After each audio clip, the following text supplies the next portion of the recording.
Who the hell can wait till morning? Talk now at latenightsportsradio.com.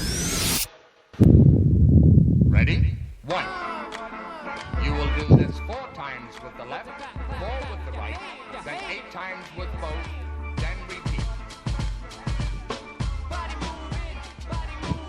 Yes, yes, yes. It's that day of the week and that time of the night on Late Night Sports Radio.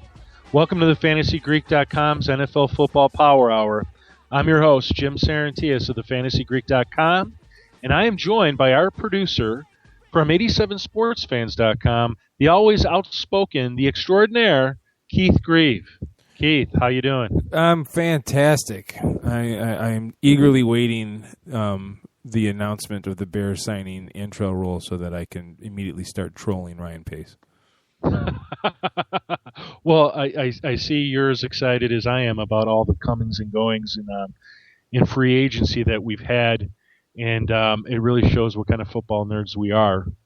In any case, I'm jacked up for tonight's show as we talk NFL free agency. It's been 4 days of extraordinary news and transactions that is just keeping me busy and requiring me to get little hand massages here and there due to all the typing that I'm doing. But what we've got, what's that? I don't feel comfortable here anymore. Oh, come on now. Talking about your hand massages. Sorry. You got to get them once in a while. When you get to my age, you have to be conscious of these things. In any case, to help us make sense of some of this, we've got some special guests tonight.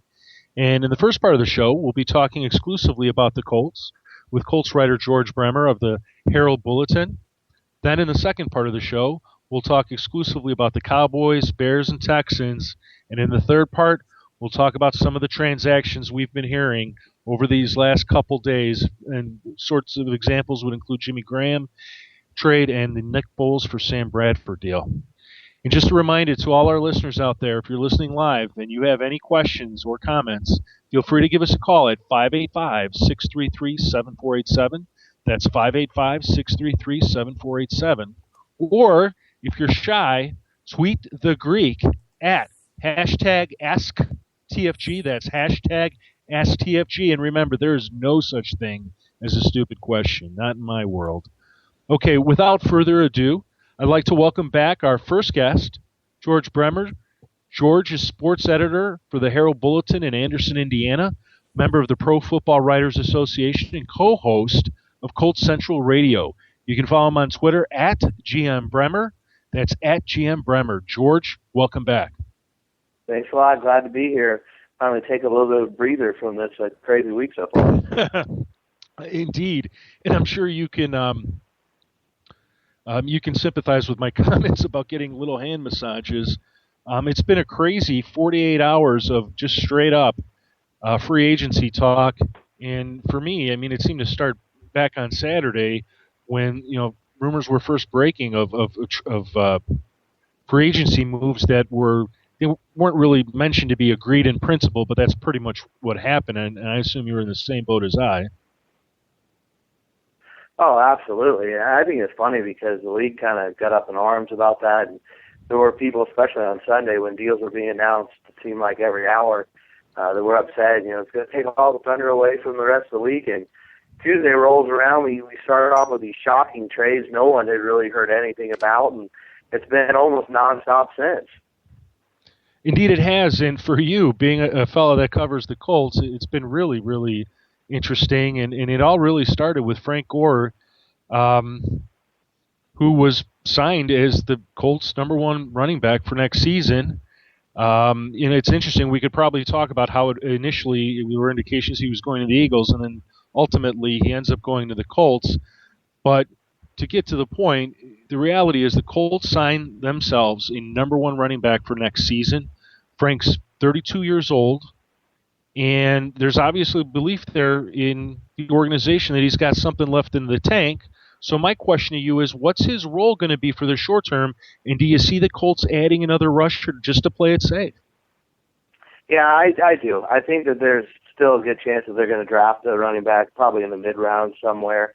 I think he maybe takes him out of that running in the first round, but I wouldn't even completely rule that out. I mean, Ryan Grigson, since he's been here, one of his MOs has been to try to fill as many needs as possible in free agency, and then when the draft rolls around, he's just going best player available, every round. So I wouldn't completely rule out a running back in the first round, but I think after you sign Frank Gore, it makes sense to go get maybe somebody like Amir Abdullah from Nebraska, maybe even deeper in the draft, maybe somebody like David Cobb out of Minnesota, who can just kind of sit back and not have that pressure right away to produce, and learn from Gore, who from all accounts is a great professional, a good leader in the locker room. I think they needed that a little bit too. And when you let go of Reggie Wayne, you lose Corey Redding today. It's a lot of leadership walking out of that locker room. And I think bringing in Frank Gore, bringing in Andre Johnson, even Trent Cole, can help replace some of that leadership for the Colts. Oh, that would be really interesting, Trent Cole. But before we get to that, what about Trent Richardson? There's a name that we had talked about the first time you were on the show, and now with Frank there, I mean, Trent's still with the team. They haven't cut him. They haven't done anything about him. So to me, that sort of indicates that they might go ahead and stick with him. There's a chance. I mean, they don't have to do it financially. Obviously, they've got plenty of room under the cap, but I still think it's the odds are better he's not a Colt on week 1 in September than that he is. But we'll see. I still think there's a lot there between both sides that it may just not be in either side's best interest for him to come back. But clearly, if he does, he's going to be in a backup role. Certainly to Gore. And I do think, you had asked earlier, Frank Gore's role, I do think he's going to be the number one guy. Chuck Pagano has kind of shied away from making anybody in particular a bell cow back necessarily. He's always liked to use at least 2 guys, and I think ideally he'd like to rotate 3 in there. But I do think that Gore might come as close as anybody because really he is 32, and he's got a lot of tread on his tires, and everybody can see 10 years in the league, over 11,000 yards. But he's had 4 straight 1,000-yard seasons. He hasn't missed a game in any of those 4 years. There's a lot of reason to believe that there's still enough left in the tank, and with Andrew Luck throwing the ball as much as he's likely to throw the ball, I just think that Gore may not be asked to carry as big of a load as maybe he has in the past. That's probably true. I mean, even if you look at his Frank Gore's stats over the last couple of seasons, he's sort of rushing right around 225, 250 touches, which sort of borders on being a bell cow running back. But, I mean, his production's right around 1,000 to 1,200 per year. But, with Andrew Luck, that's probably all you need because there hasn't been much of a running game to talk about these last few seasons. Yeah, you got to go back to 2007 for a 1,000-yard rusher in Indianapolis.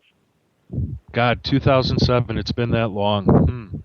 Well, in other breaking news today, and this I'm sure kept you going. I suppose there was some foreshadowing that it would happen yesterday when Andre Johnson was flown up to Indianapolis to meet with the people there. It was finally announced today that they signed Andre Johnson, one of the Colts' nemesis. And my question is, Coltsdom has to be happy, don't they? Oh, absolutely. I think you're looking at a guy who, for all purposes, is probably as good a replacement as they could find for Reggie Wayne. Everybody knows what Reggie did here in Indianapolis and what he meant, what he means to the Colts franchise. But if you watch the team at the end of the year last year, he really didn't have anything left. His body was breaking down.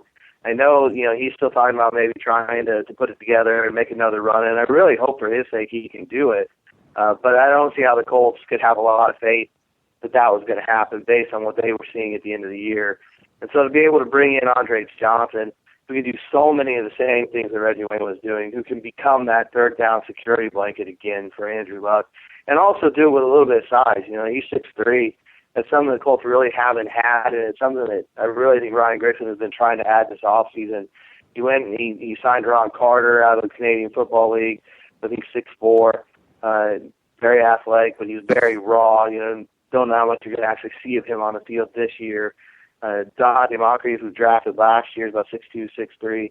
They're really trying to get bigger at that position. Johnson fits in, and I think really he's a guy who's going to run those short, intermediate routes and help open things up to Dwight Hilton. I've always loved Andre Johnson because he's just the kind of player, if you could throw the ball in the vicinity, he's gonna go out and go get it for you. So I really am happy for the Colts. I think this is sort of great indicator for them that they're heading in the right direction with the two of these guys. Earlier, Ian Rappaport from NFL.com had reported that the Chargers offered more than the Colts did to Andre Johnson. And I have to say that, to me, that suggests that at least Andre believes that the team is primed for a Super Bowl run. And my guess, or I'll ask, is that sort of the consensus that you're getting out of the Colts organization, or maybe just out of the fans themselves?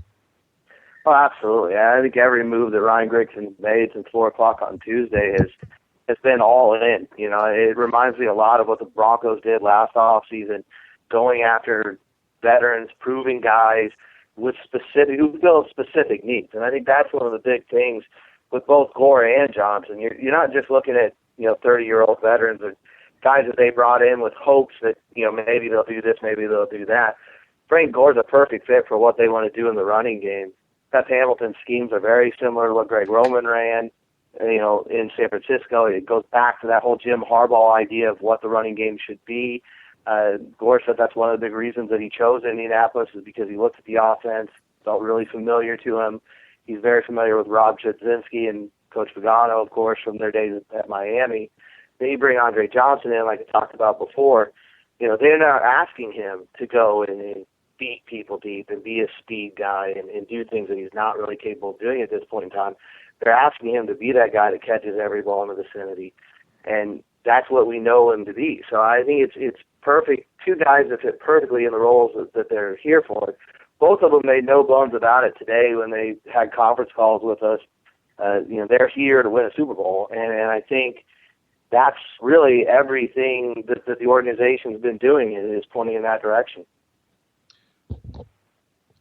George, it's amazing how much has happened in the last 2 days, but it's also sort of, you have to step back and go, we've got another 6 months to go until the season actually starts. We've got a draft coming up in about 50 days. So if you're the Colts, what's left to do? I think one of the big things right now on their to-do list is nose tackle. I mentioned earlier they lost Corey Redding, who isn't a nose tackle, but it just took more depth off that defensive line. They released Ricky Jean-Pierre before the agency even began, and so far the only name that they brought in to replace is Kendall Langford. But I think they're looking at it as a run stopper, and definitely going to be a big part of their plans. But it looks like they need another addition on that defensive line, and I think it needs to be a nose tackle.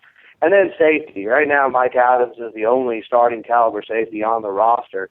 They've got Winston Guy, they've got Cole Anderson, they got Dewey McDonald, who was a rookie last year. But I think they need an upgrade there to start next to Adams. And I think once those two things are set, you're just looking at depth. Uh-oh. It sounds like we've got some breaking news coming in. Breaking news, but not the news you were looking for. On that note, DeMarco Murray will not settle anything tonight. He will be taking a visit soon. But the deal that has been confirmed on Twitter is that Eddie Royal has alerted the San Diego Chargers he will be signing with the Chicago Bears. Oh, wow. Familiarity with Jay Cutler and all. Well, we're going to have to talk about that in the next segment of the show. That's certainly a big move with the loss of Brandon Marshall. But before we get to that, George, I sort of want to close it out with you with the additions that the Colts have made today. A couple players that we had talked about before, they're whether they come back to the Colts or not, I think it's really very, very much in the air. And the two players I'm thinking about are Ahmad Bradshaw and Hakeem Nicks. I just wanted to see what your take was on what are the chances of either of them coming back to the Colts. I don't think there's much chance with Nicks at all. I know he was interested, and he had talked about, towards the end of the year that he really wanted to stick around and keep playing alongside Andrew Luck. But right now, that receiver group looks pretty set. I think if they do add another piece to it, it's probably going to come in the draft. As far as Ahmad Bradshaw goes, there's a slight possibility, but I think Frank Gore's really brought in to do the same kind of things that Ahmad Bradshaw did for this team. And really, they were at their best, the first 10 weeks of the season when Bradshaw was healthy. and was able to run the ball and was catching the ball in the red zone. And I think that's what they're looking for from Gore. So, again, I think it's more likely that they go through the draft than to bring him back. Well, George, I want to thank you again for coming onto the show and talking Indianapolis Colts with us. For our listeners out there, that was George Bremer. You can follow George on Twitter at GMBremer, B-R-E-M-E-R. That's at GMBremer. You can also hear him as co-host of Colts Central Radio. Strongly suggest you get out there and listen to it if you're in the area. And also you can follow at THBS Sports on Twitter for local prep news and the like out there in the Indiana area. George, thanks again and have a great evening. No problem. Thanks a lot, guys. Anytime. Okay, so guys, there we go. Got a little Colts talk in. And any surprises? Anything you guys want to comment on? Oh, apparently everybody's good. Keith, it kills me that you've got nothing to say. Because what did I describe you as last week? Loudmouth. You said something voraciously loud or something like that. No, I did not. But it basically, I was saying you usually have something to say. All right, so let's get to our next guest, who'll join Keith and I so we can talk some Cowboys and Texans. Assume they're both there. We're joined by the FantasyGreek.com's Ben Franklin, who covers the Cowboys, and not to be outdone, Sammy Bissett, who covers the Texans, who's probably not so happy that we talked about Andre Johnson in that way. But in any case, guys, welcome back to the show. Hey there. Sammy, is that you? Yep.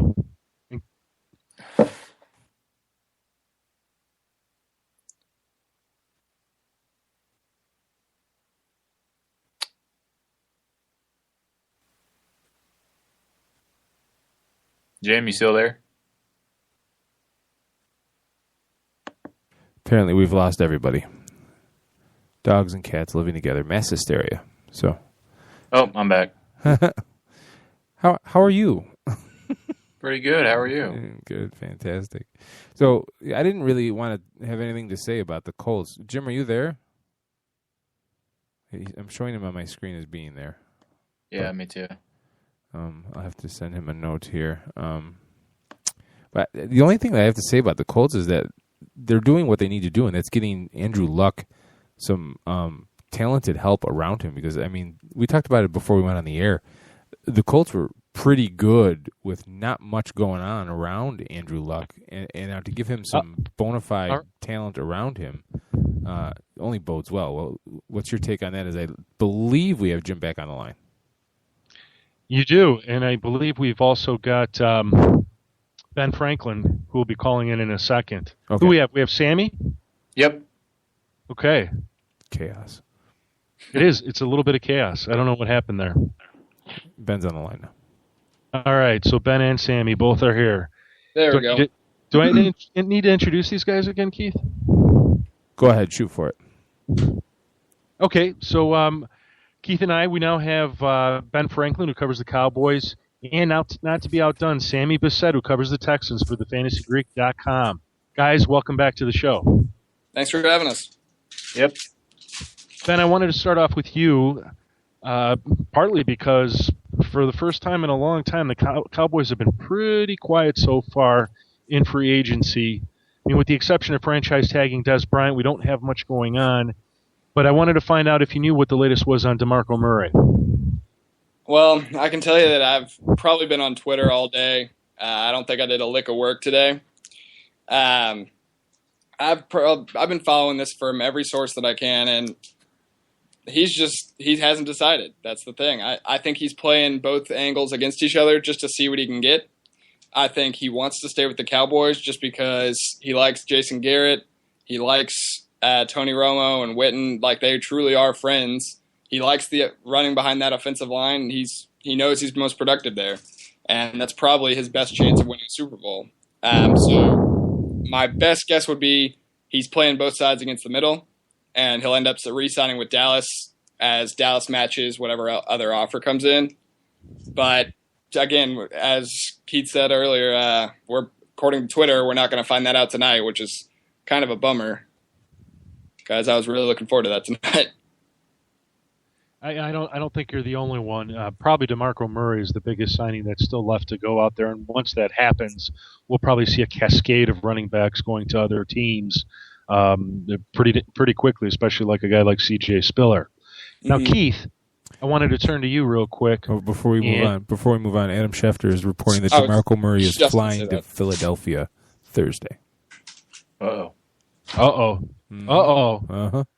That's pretty ingenious. I don't buy that though. What do you guys think?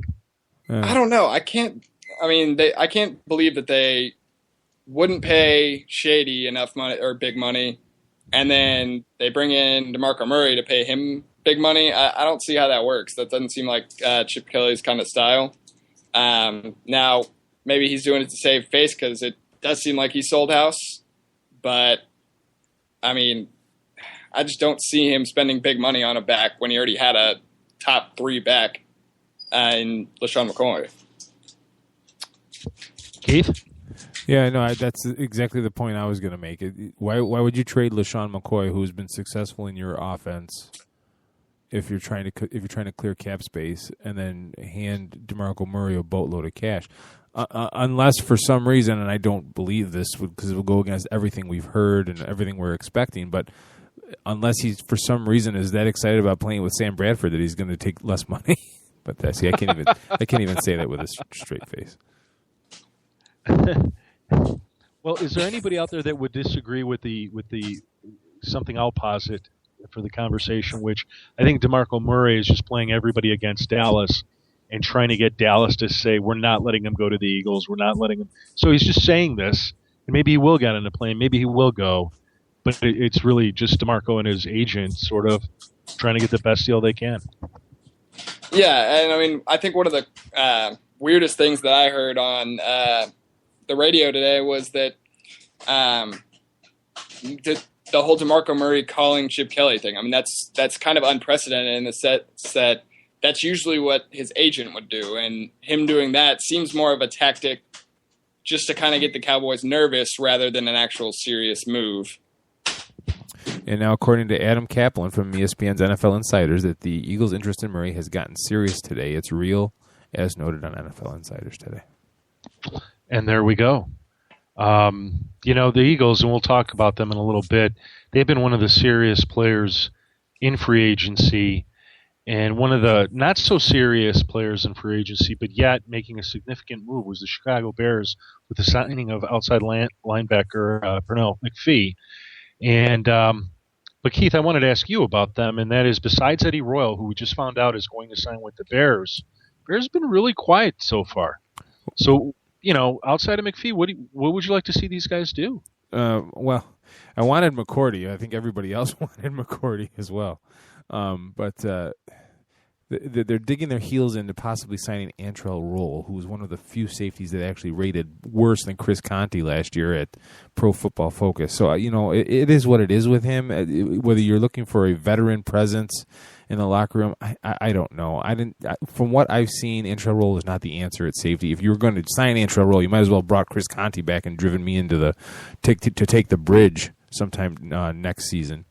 But if you listen to Ryan Pace's introductory press conference, he stressed building through the draft. So it's not all that surprising that they aren't making the splashes. They got in and out of the Terrence Knighton negotiations there for a while, and I'm assuming the price got too high, and they're out of that now. So they got a nice edge linebacker that could, according to everybody's analysis, slide inside, play multiple spots in that front, which is not something you can find very easily. If this guy's the real deal, then this might be one of the better signings in recent years in Chicago. Indeed, it probably would be, especially for a linebacker group that has been lacking these last 2 seasons without Brian Urlacher, to be quite honest.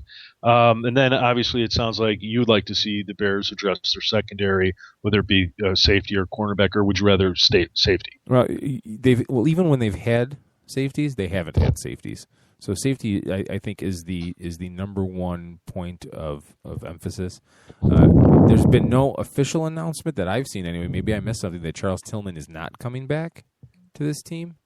obviously would only be on a 1-year deal, if anything, but they need corner help. Fuller was a nice story in flashes last year.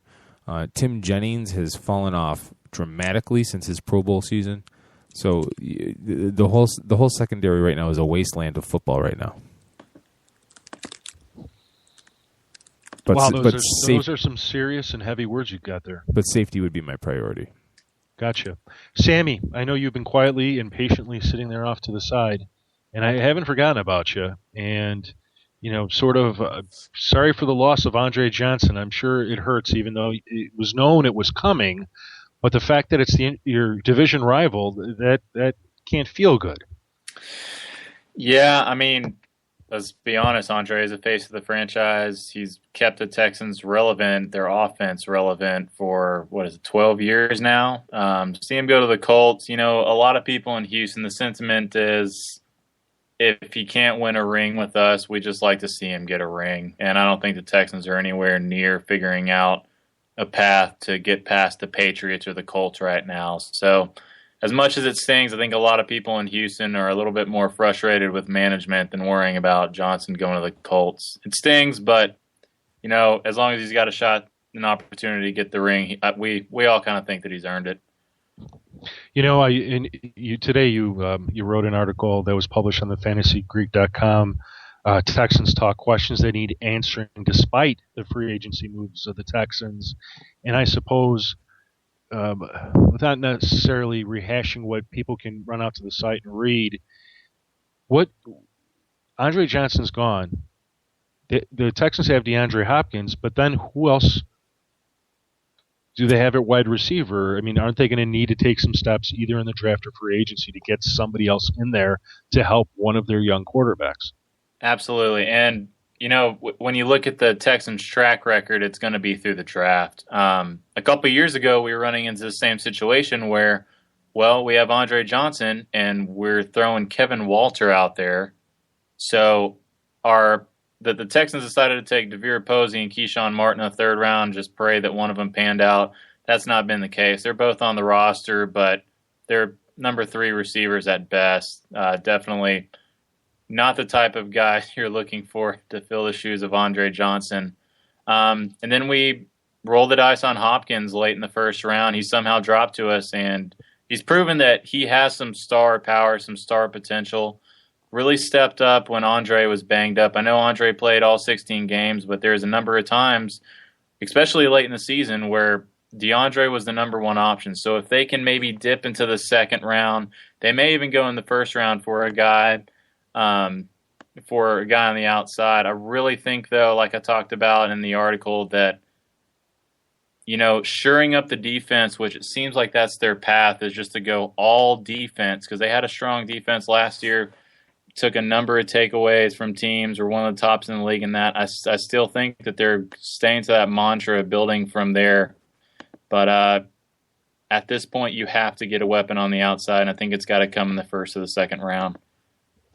Now, you had an interesting take on the quarterback situation there for the Texans, and I'd love for you to talk about that, just because it was so interesting to me, sort of what the indicators are saying. These are transitory quarterbacks. They're not the guys of the future. So when's that going to happen? This year, next year, when? Well, the Texans kind of their hands are tied right now. I don't think that when the strongest quarterback on the free agent market is Mark Sanchez. But right now they have Ryan Mallett and. So, and this is where it gets even more confusing, is that Mallett is presumed to be the starter. He's brought back after 2 games and then suffering the major pectoral injury. And I think it's only fair that he has his shot, because for the 1 game he was healthy, I mean, he helped the Texans kind of lead their way and take down a tough Cleveland defense when it was a must-win game to try and keep some type of playoff hopes alive. And he played extremely well, but he still goes down with a major injury, and you bring him on a 2-year deal for $7 million. But then you go out and you bring Brian Hoyer, who supposedly it was rumored that he got more money to go compete for the Jets starting job, and you pay him 2 years, $10.5 million. I mean, you look at it from a football personnel standpoint, you want to foster as much competition for that spot, especially when you have two question marks at the quarterback position, as the Texans do in Mallett and Hoyer. But then you look at Hoyer's track record, though it's not that successful, he's played with Ryan Mallett. He's already lost the competition to Ryan Mallett. I don't know whether it was his stint in Cleveland. They perhaps gave him some more confidence for some reason. But the fact that he decided, when you look at it strictly from a football decision, he might have a better chance to beat out Ryan Mallett than Geno Smith, and he decided to come to the Texans. Granted, we have a better team, some better pieces around, but he made it very clear today. He said he's not coming here to be a backup. Ryan Mallett's told the press that he intends to be the starting quarterback come next season. So it's a little odd. It's a true battle, but I don't think anybody can say with any certainty that these two guys will be the headline quarterback of the Texans in the next 3 to 4 years, which everyone is looking for that guy, but I just don't see it with these two. Now, real quick, Sammy, did you just say that the Texans have a better team than the Jets? I just want to make sure I heard you right. Absolutely. Ooh. I'm not backing down from that one. I'll back down from maybe saying Case Keenum is an elite option after his 2-0 stint last year, but I'm not backing down from the Texans being better than the Jets. Good for you. Look, today the Texans traded Ryan Fitzpatrick, which I did not see coming, for a late-round draft pick to the Jets. And, I think that it says a lot of things. And I just was curious what you think it says about Fitzpatrick himself first. And I think you've already commented on the Texans quarterback situation, but let's talk about what you think it says. Well, I think the Fitzpatrick move, when you brought him in last year, you knew it was a similar situation, that he's a stopgap guy, to where maybe they can draft a Tom Savage and he can pan out. That's not going to be the case. But with Ryan Fitzpatrick, when you look at it statistically, it was his best season, arguably, of his career. But there were just so many moments throughout the year when the Texans were 4-3, had a shot to at least get back into the playoff conversation early when they faced the Colts, they faced the Steelers, and Ryan Fitzpatrick came up pretty short in a lot of those outings. So he's the type of guy that you can depend on to beat some of those lower-ranked teams in the league, or if you have an extremely strong running game, which the Texans, it was on and off depending on Foster's health. But he can beat those types of teams, but if the Texans really want to compete with the Colts, who, you guys have said it, they're definitely strong contenders to win the whole thing next year. If you want to compete with the Colts and the Patriots, Ryan Fitzpatrick is not going to be your answer. So the fact that they moved him to the Jets and they actually got a pick out of it is strong. You can't have 3 guys on the roster and have all 3 expect to start. So if somebody had to go, we knew what we had in Ryan Fitzpatrick, so we knew we weren't going to go as far as we want to. Roll the dice with Brian Hoyer or Ryan Mallett, see where it goes. Sammy, before we get to our break, well, first of all, I definitely think it was a savvy move for the Texans to be able to trade Ryan Fitzpatrick for a late-round pick, because if they accepted a late-round pick, which my understanding was a 7th-round pick, that tells me that if they couldn't get anything for him, they were about to cut him. Mm-hmm. Now, one of the questions I have for you after we've been talking about this for a while, and I think it's something that it weighs heavily, is sort of Arian Foster in all this. I mean, he's not getting any younger. I want to say he's 28 right now, so he's only got a couple years left. They've been riding him to no end. He's a fellow who's getting over 300 touches a season. I know they've got Alfred Blue sort of in the wings, and he certainly seems like he's a capable running back. But what do you think about this window of the Texans going after making the playoffs, making a Super Bowl run with their stud running back, Arian Foster, definitely heading towards the end of his career? Look, I see the ceiling for the Texans with the way the roster's constructed. Granted, if they could fill a gap, like they're rumored to be in the race for Vince Wilfork. They were rumored to get Bruce Carter, but he ultimately went to Tampa Bay. That was a big hit. They could have really solidified the Texans' defense right now. But I think with Arian Foster, there really is no window for the Texans to get anywhere near the Super Bowl caliber team that they were a couple of years ago. With that being said, I think a wild card is attainable. Whether or not they go early in the draft and try and get, say, an Amir Abdullah, I don't think they'll go, and I've seen some mocks that have had Gurley going first round. I see that. I don't see a single scenario where that happens, but perhaps a Duke Johnson out of Miami is another guy I wouldn't mind liking to see in this offense. He's got some explosiveness. Alfred Blue has definitely proven he's a strong NFL backup early on. Granted, it was his rookie season, but he had some great moments in it. If he's your number 2, you're feeling strong about it. I think Arians maybe got 1-2 super productive years left, but that window's closed. I don't think the Texans can look at themselves honestly and say that we're going to make it deep in the playoffs within the next couple of years. Just a reminder to our listeners that if you have any questions, please give us a call at 585-633-7487. That's 585-633-7487. Or tweet the Greek at #AskTFG. That's #AskTFG. Don't be shy. Let's take a break.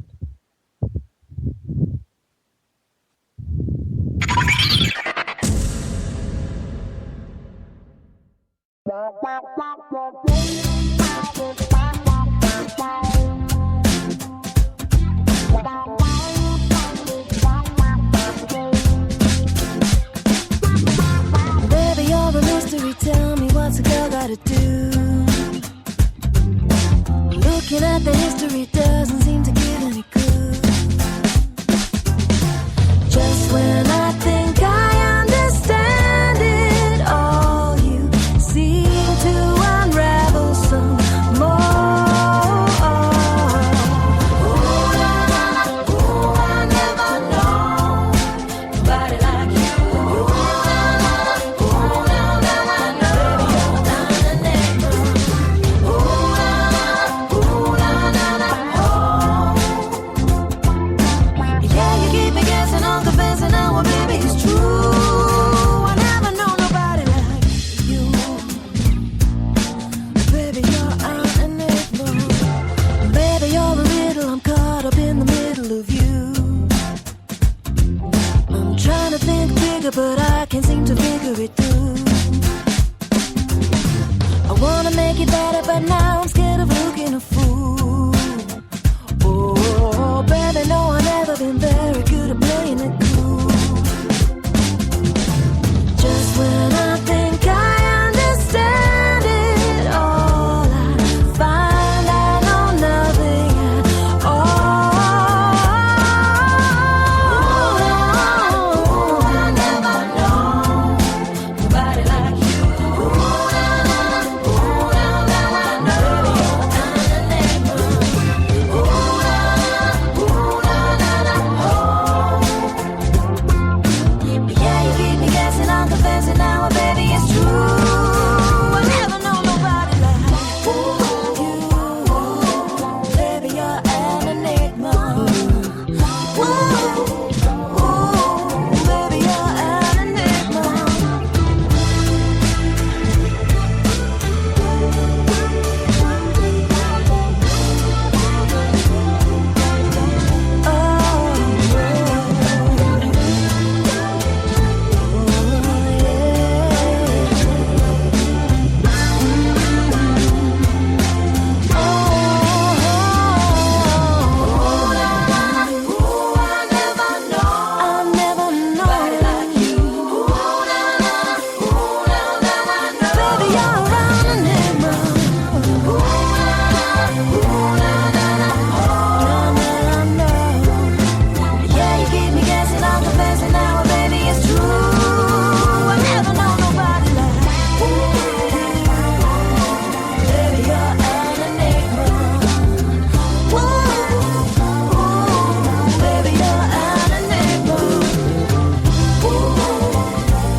Who the hell can wait till morning? Talk now at latenightsportsradio.com.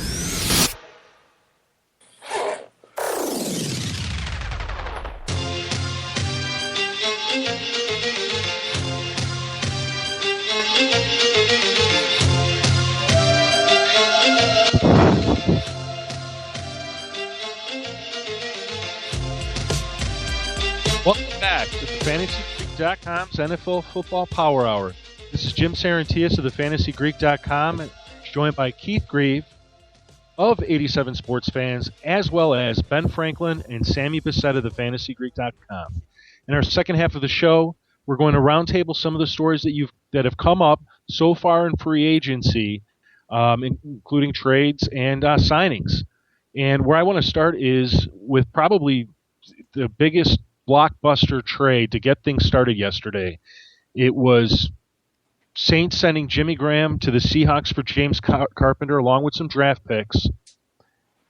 And guys, I just got to ask you if you feel like I do. I mean, are the Seahawks offense, are they now a force to be reckoned with? Love it. Absolutely love it. I mean, that's... Oh, come on, guys. Somebody jump in there. This is a good topic. Go ahead, Ben. All right, well, I mean, you're looking at Jimmy Graham. I believe he had 67 receptions last year. The top guy on the Seahawks roster, Doug Baldwin, he had 66. So you just added an elite tight end, probably the best at his position in his prime, to add to an already potent offense that features beast mode and Russell Wilson. How does a defense cover that? I mean, what defensive coordinator can choose who to cover? I mean, they just have so many weapons now that it's so hard to cover. Sammy. You know, I was thinking about this, and I've got a couple friends that are from Seattle, and we talk about all the time that sometimes the biggest chants and the biggest cheers were when Luke Wilson caught a ball. And all of Seattle, no matter what happened, when you can trade in Luke Wilson's production value for Jimmy Graham, you're doing pretty well. And on top of that, I think from a fantasy perspective, Doug Baldwin's going to have a pretty good year next year. He blossomed into a semi-one, a decent number two type of receiver, but I think his value goes up. I think Beast Mode's value goes up. Wilson's value goes up. It's a great trade for the Seahawks. Keith, what do you think? It's a natural elixir, the fountain of youth for Marshawn Lynch? Well, what I see is that he just gives you so many more options on offense. I mean, can you imagine going out of a huddle with 11 personnel, with Marshawn alone, and you split Jimmy Graham out wide? I mean, the defense has to counter with a nickel or a dime package, and then you're going to let Marshawn just run over everybody as long as you can block, which brings me to my kind of point B. The Seahawks were not a very good run-blocking offensive line. And I know Max Unger only played 385 snaps last season, which wasn't a lot, but he was a fantastically rated run blocker. So a little give and take there. But if they can find a way to backfill the line and get that line executing where it needs to be, the flexibility on the offense is just going to be fantastic. All right, guys, I want your answer to be one of the following three words. Up, downs, or expression stays the same. And the question is, Jimmy Graham's fantasy value. Ben, you're first.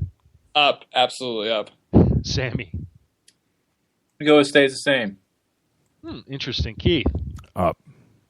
Ooh, okay. Well, I want to start with the ups because I don't know. Why do you guys think up? Go ahead. You go first. Because, I mean, if you expect Russell Wilson's fantasy value to go up, Marshawn Lynch's fantasy value to go up, what's his name? Baldwin. What? Baldwin. Doug Baldwin's. Doesn't somebody have to give? Doesn't somebody's value have to actually either go down or stay the same? That's the thing. The Seahawks already proved they're pretty versatile on offense, and adding another weapon, they're the team that can get it done and make everyone on that offense productive. I mean, like I said, it's just going to be so difficult to cover any one of those people that defenses are just going to have a hard time managing two of them, much less all of them. And back in New Orleans, they really didn't have any elite receivers. I know the Seahawks don't either, but the Seahawks are just more of a proven team. Russell Wilson is just a playmaker. If something's not working, he can run it out. Breeze isn't that mobile. Breeze and Graham kind of had their little tiff last year when he got the franchise tag, so wasn't that chemistry anymore. I think a fresh start is exactly what Jimmy Graham needs, and I think he's going to flourish in it. Sammy, you said his value should stay the same. please elucidate us on what your reasoning was with that, because I tend to agree with you. Well, I mean, how much higher can your value get if you're considered by sites all over the internet to be at least a high second-round pick in your fantasy drafts? I still think having an elite tight end like a Gronkowski or a Jimmy Graham definitely warrants a top 15 pick consideration. But Russell Wilson's known for spreading the wealth. I know he probably has never had he definitely has not had a receiver or a catching threat as talented as Jimmy Graham, but there's a lot of really talented guys that are going to want the football. And I think the Seahawks, no matter who you bring in, they're still going to want to pound the ball on the ground with Marshawn Lynch. So I still think Graham's going to have a terrific year, but in terms of a late first round, early second round, I don't think his value goes as high as other people may think. Yeah, I mean, I still think Robert Gronkowski is the best tight end in all of football. But I would say that Jimmy Graham is certainly still a TE1, and he's still, in my opinion, one of the top 3 tight ends in the league. But guys, I wanted to share with you a response I received after I posted the article on the trade. One of TFG's readers responded on LinkedIn and indicated that they thought it might make more sense for the Saints to trade Drew Brees. Now, this is actual Saints fan. The fan said, I think it makes more sense to trade Drew Brees, who is 36 years old, rather than Jimmy Graham, who is 28 years old. So obviously they're looking at it from a retirement perspective and a decline perspective. What do you guys think? Do you agree or disagree, and why? Ben? I'd say agree. Drew Brees wasn't the same dynamic player he was last year, and as much as I love him, I think he's on the decline. And Jimmy Graham, he's got a future. Like he's in his prime, and he is in an elite position at a position that's kind of thin. I mean, there's your top 3 or 4 or 5 guys, and then it drops off pretty significantly. Whereas the quarterback, there's your top 5, and then the rest are kind of not too far off. So I think that they could have moved on with Brees better and kept Jimmy Graham, which I think would have been a smarter move. Okay, interesting. Sammy? So I get the logic behind it, and the him being 36 years old to Jimmy Graham. You know what? And real quick, let me add one more thing. This person did indicate that also it would have a lot to do with the salary cap. I mean, Drew Brees does take the majority of the money. But anyway, go ahead. Yeah. With that being said, though, as much as I think Andre Johnson just was absolutely one of the greatest things to happen to Houston sports, Drew Brees is probably double that for the city of New Orleans. I mean, all that he's brought for that franchise, I don't think you can honestly trade that away. And what type of value do you get? I mean, he's on the decline. There's no doubting that. Granted, he's still probably a top 10 quarterback, but he's on the decline. I don't know what kind of value you can actually get in a trade for that. And then you have a young stud in Brandon Cooks on the outside, who I'm really high on this year. Who do you bring in to help him, to throw to him and help him develop that can do it better than Drew Brees? I get where he's coming from, and maybe on paper it makes sense, but I think sticking with Brees, it's an awkward situation. The trade threw me for a loop. I'm not sure what to think about that. So you're saying, to some degree, there's a certain intangible that Drew Brees brings to the table by being able to be who he is and make all the people around him better, and while doing that, actually make them better players for the future. Exactly. Keith? So the question is whether the Saints should trade Drew Brees. This person seemed to think, basically. That's the question. Yeah. It all depends on what the plan is. I mean, I know it's a different ballpark, different conversation, but why did the Bears not get rid of Jay Cutler? If part of it was because no one would take him. But secondly, even if they had, what would be the backup plan? What are you going to do in New Orleans in the meantime? That roster is not devoid of talent. It's not like they've got no chance of winning anything going forward, and it's not like Drew Brees all of a sudden can't play. I don't know. It sounds a little bit like tanking to me. I disagree. Fair enough. I tend to disagree as well. I mean, I was shocked that they sent Jimmy Graham. I mean, they did get some pretty good picks back in return, but I was really stunned. I mean, they have a salary cap problem, and I think that's something they had to deal with before deciding to add or get rid of players. But that's my view. We got news. Breaking news. It's official. Antrell Roll is a Chicago Bear. Well, I think we already sort of know how you feel about that, Keith. Yeah. Congrats, I guess. Yeah. It's like, okay, there will be somebody back there this year. Great. Yeah. Could it get worse than Chris Conte? Yeah, I guess it could. Well, the nice thing is I think they have a full complementary of draft picks, and there should be some defensive backs that they could add in the draft. I just have this like nightmare in my head, this loop of Aaron Rodgers just passing over everybody in both games last season. It's like on loop in my head. And I'm just like, oh, dear God. We'll get you some cute pink pills for you, okay? Oh, I'm going to need something stronger than that, brother. Let me just tell you. Well, you're going to have to move to a different state then, my friend. All right. Before we get off track here, I want to talk about one of the transactions yesterday that absolutely stunned me. I mean, I was floored. I couldn't believe it. I would have never in my wildest dreams have ever thought about this happening, and that was the trade of Nick Foles from the Eagles to the Rams, and in return, Sam Bradford from the Rams to the Eagles with some draft pick consideration. What are your thoughts about the trade, Ben? I just don't see what Chip Kelly's doing. I mean, a year or two ago, he was viewed as this iconic visionary of the NFL that was going to change everything. I saw it as the Wildcat all over again. I mean, I didn't see it was going to be that big of a change, but people bought into it. And now after this season or this offseason, he's going out and getting all these broken pieces and saying that his medical doctors are going to be the ones to fix them and teach them how to treat themselves right and all that.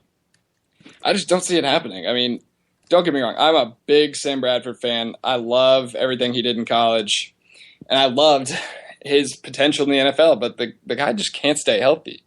I mean, he's played, I can't remember the exact number, but he's played something like 55 out of 94 games of his career. So he's missed something like almost half of his games. And Chip Kelly thinks he's going to change that just with his system. I don't see it. I mean, you trade somebody like Nick Foles, who's not an amazing elite guy, but he's a good quarterback. I mean, he's a strong player. And you go and trade him for a guy that's been injured every season, and I just don't see it. I mean, as a Cowboy fan, I'm excited, but as an Eagles fan, I'd be a little upset. Fair enough. Sammy, what do you think?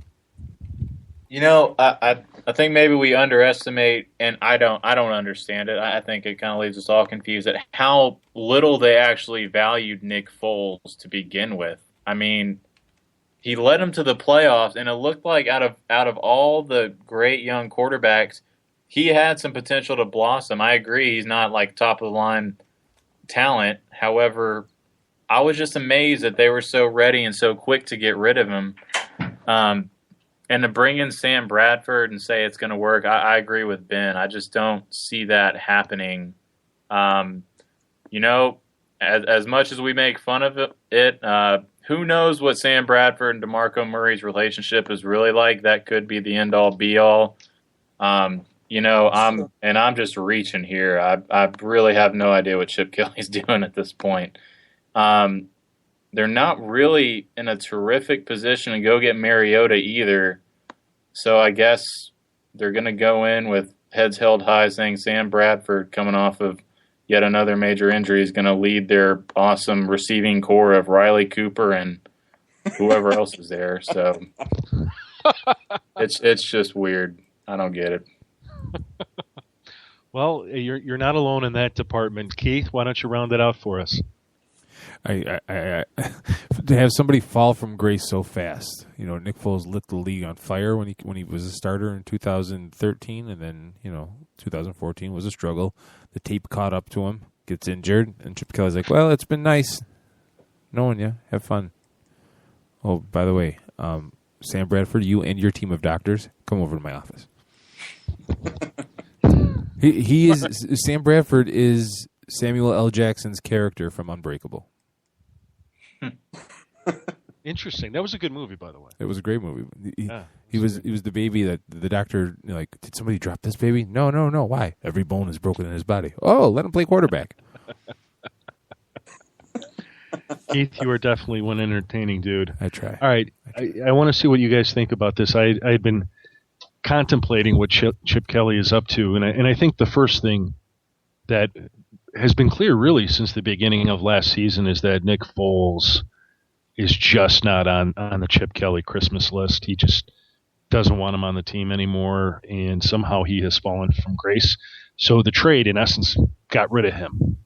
And they already had Mark Sanchez, so they had at least somebody to quarterback the team. Sam Bradford has shown flashes of being a tremendously good quarterback. He's had some very good games, but his problem is his health. The offensive line for the Rams has not been very good the last few seasons, where the Eagles' offensive line has been better, not by much, but better. And I think their offense is pretty good and is built in a way that it could keep Sam Bradford safe. But ultimately, I think Chip Kelly's big play here, and you guys tell me what you think about this.